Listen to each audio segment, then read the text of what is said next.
Hello students. आज का जो टॉपिक है हमारा वो है द्रवों का वाष्प दाब।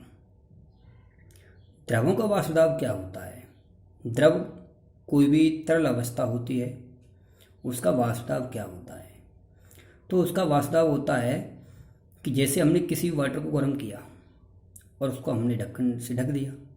किसी भी सॉल्यूशन को, किसी भी लिक्विड को गर्म किया हमने और उसको हमने ढक्कन से ढक दिया।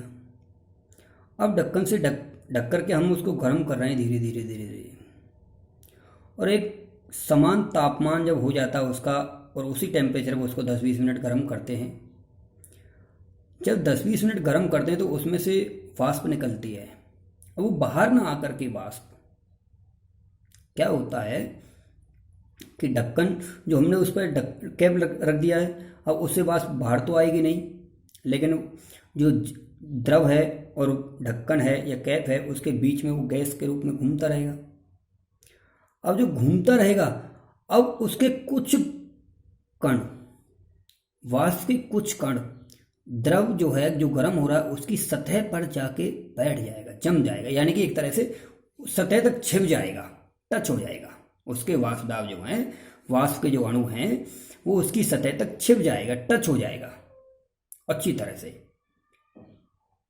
और जब वो उसको ऊपर ढक्कन को प्रेशर करने लगेगा, क्या करने लगेगा? प्रेशर, उसको ऊपर की तरफ करने लगेगा, ढक्कन को हिलाने लगेगा, वही उसका वाष्प दाब कहलाएगा। क्या कहलाएगा? वाष्प दाब कहलाएगा।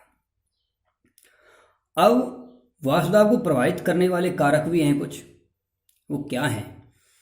उसके दो कारक हैं। एक तो द्रव की प्रकृति होती है कि द्रव हमारा किस प्रकृति का है, कि उसमें जो बॉन्ड हैं, अंतर आणविक जो बल हैं या बॉन्ड हैं, वो प्रबल हैं या दुर्बल हैं। अगर प्रबल हैं, हम मान के चलिए हमारे पास दो द्रव हैं और उनमें से एक द्रव जो है उसका तो वाष्प दाब, सॉरी, उसके जो अंतर आणविक जो बल हैं वो तो प्रबल हैं, और जो दूसरा जो द्रव है हमारे पास उसके अंतर आणविक बल कैसे हैं?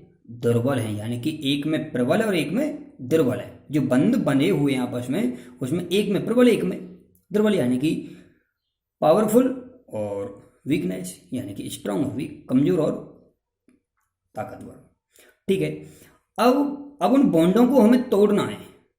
जब उन बॉन्डों को हम तोड़ेंगे, बंधों को जो हम तोड़ेंगे, जो बंध बने हुए हैं, तो एक टेम्परेचर पर ही हम उसको गर्म कर रहे हैं दोनों को।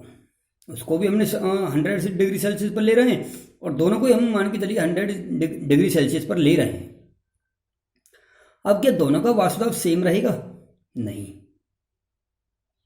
जिसमें दुर्बल अंतर आणविक बल हैं उसका वाष्प दाब ज्यादा होगा, और जिसमें प्रबल अंतर आणविक बल हैं उसका वाष्प दाब पहले वाले की अपेक्षा कम होगा।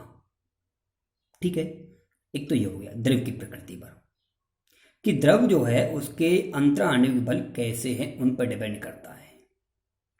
नंबर 2, ताप। जैसे जैसे हम ताप में वृद्धि करते हैं, पहले 10 डिग्री सेल्सियस था, उसके बाद 20 कर दिया, 30, 40, ऐसे धीरे धीरे उसके ताप में वृद्धि करते हैं।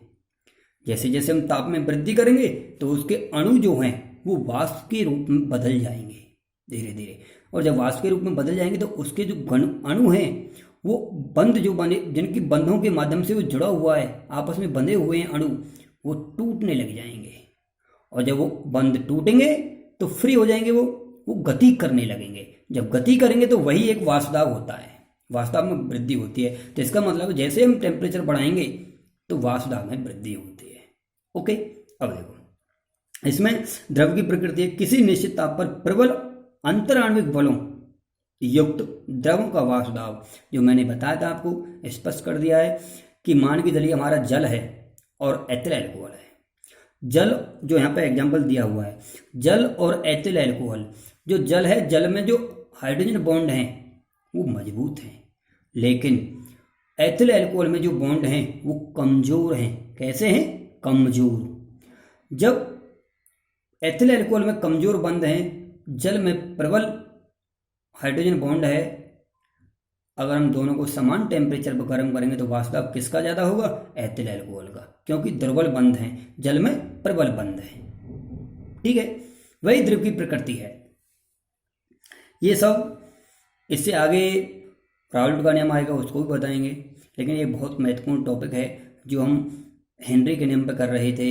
हेनरी का नियम जो किया है उसमें वाष्प दाब था, उसके बाद जो राउल्ट का नियम आएगा उसमें वाष्प दाब आएगा।